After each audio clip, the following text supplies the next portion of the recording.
எசேக்கியேல் அதிகாரம் 32. 12ஆம் வருஷம் 12ஆம் மாதம் 1ஆம் தேதியிலே கர்த்தருடைய வார்த்தை எனக்கு உண்டாகி, அவர், மனுபுத்திரனே, நீ எகிப்தின் ராஜாவாகிய பார்வோனை குறித்து புலம்பி அவனோடே சொல்ல வேண்டியது என்னவென்றால், ஜாதிகளுக்குள்ளே நீ பால சிங்கத்துக்கு ஒப்பானவன். நீ பெருந்தண்ணீர்களில் முதலையைப் போல் இருந்து உன் நதிகளில் எழும்பி உன் கால்களால் தண்ணீர்களை கலக்கி அவைகளின் ஆறுகளை குழப்பிவிட்டாய். ஆகையால் கர்த்தராகிய ஆண்டவர் சொல்லுகிறார், நான் வெகு ஜனக்கூட்டத்தை கொண்டு உன்மேல் என் வலையை வீசுவேன். அவர்கள் என் வலையில் உன்னை இழுத்து கொள்வார்கள். உன்னை தரையிலே போட்டு விடுவேன்.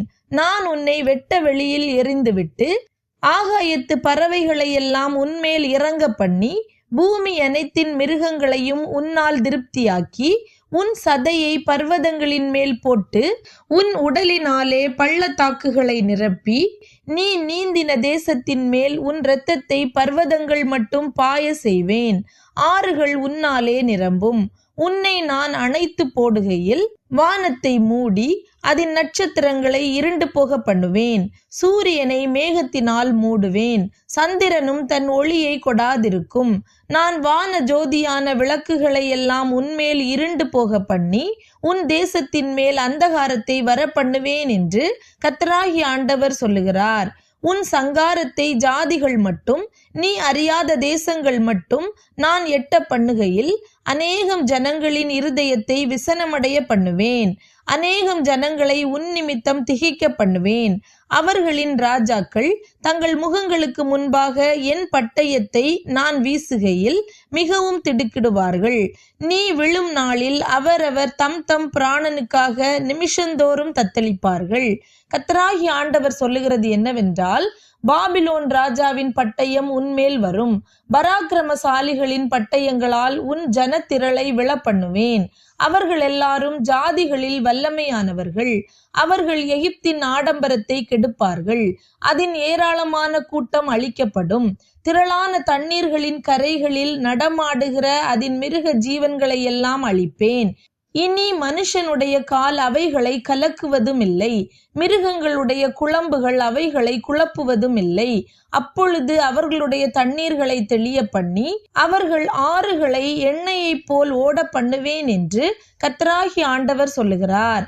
நான் எகிப்து தேசத்தை பாழாக்கும் போதும் தேசம் தன் நிறைவை இழந்து வெறுமையாய் கிடக்கும் போதும் நான் அதில் குடியிருக்கிற யாவரையும் சங்கரிக்கும் போதும் நான் கர்த்தர் என்று அறிந்து கொள்வார்கள். இது புலம்பல். இப்படி புலம்புவார்கள். இப்படி ஜாதிகளின் குமாரத்திகள் புலம்புவார்கள். இப்படி எகிப்துக்காகவும் அதனுடைய எல்லா திரளான ஜனங்களுக்காகவும் புலம்புவார்கள் என்று கர்த்தராகிய ஆண்டவர் உரைக்கிறார் என்று சொல் என்றார்.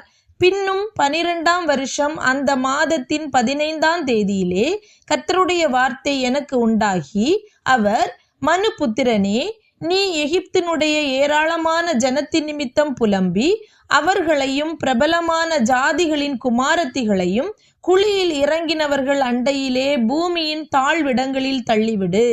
மற்றவர்களை பார்க்கிலும் நீ அழகில் சிறந்தவளோ? நீ இறங்கி விருத்த சேதனம் இல்லாதவர்களிடத்தில் கிட. அவர்கள் பட்டயத்தால் வெட்டுண்டவர்களின் நடுவிலே விழுவார்கள். பட்டயத்துக்கு ஒப்பு கொடுக்கப்பட்டிருக்கிறார்கள். அவளையும் அவளுடைய ஜனத்திரள் யாவையும் பிடித்திழுங்கள்.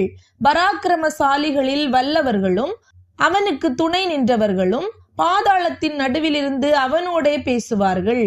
அவர்கள் விருத்த சேதனம் இல்லாதவர்களாய் பட்டயத்தால் வெட்டுண்டு இறங்கி அங்கே கிடக்கிறார்கள். அங்கே அசூரும் அவனுடைய எல்லா கூட்டத்தாரும் கிடக்கிறார்கள். அவனை சுற்றிலும் அவர்களுடைய பிரேத குழிகள் இருக்கிறது. அவர்கள் எல்லாரும் பட்டயத்தால் வெட்டுண்டு விழுந்தவர்கள் தானே. பாதாளத்தின் பக்கங்களில் அவர்களுடைய பிரேத குழிகள் இருக்கிறது. அவனுடைய பிரேத குழியை சுற்றிலும் அவனுடைய கூட்டம் கிடக்கிறது. ஜீவன் உள்ளோருடைய தேசத்திலே கெடி உண்டாக்கின அவர்கள் எல்லாரும் பட்டயத்தால் வெட்டுண்டு விழுந்தவர்கள் தானே. அங்கே ஏலாமும் அவனுடைய பிரேத குழியை சுற்றிலும் அவனுடைய எல்லா ஏராளமான ஜனமும் கிடக்கிறார்கள். அவர்கள் எல்லாரும் பட்டயத்தால் வெட்டுண்டு விழுந்து விருத்த சேதனம் இல்லாதவர்களாய் பூமியின் தாழ்விடங்களில் இறங்கினார்கள். ஜீவன் உள்ளோருடைய தேசத்திலே கெடி உண்டாக்கின அவர்கள் குழியில் இறங்கினவர்களோடே கூட தங்கள் அவமானத்தை சுமக்கிறார்கள். வெட்டுண்டவர்களின் நடுவே அவனை அவனுடைய எல்லா ஏராளமான ஜனத்துக்குள்ளும் கிடத்தினார்கள். அவனை சுற்றிலும் அவர்களுடைய பிரேத குழிகள் இருக்கிறது. அவர்கள் எல்லாரும் பட்டயத்தால் வெட்டுண்ட விருத்த சேதனம் இல்லாதவர்கள். ஜீவன் உள்ளோருடைய தேசத்திலே அவர்கள் கெடி உண்டாக்கினவர்களாயிருந்தும் அவர்கள் குழியில் இறங்கினவர்களோடே கூட தங்கள் அவமானத்தை சுமக்கிறார்கள்.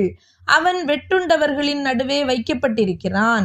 அங்கே மேசேக்கும் தூபாலும் அவர்களுடைய ஏராளமான ஜனங்களும் கிடக்கிறார்கள்.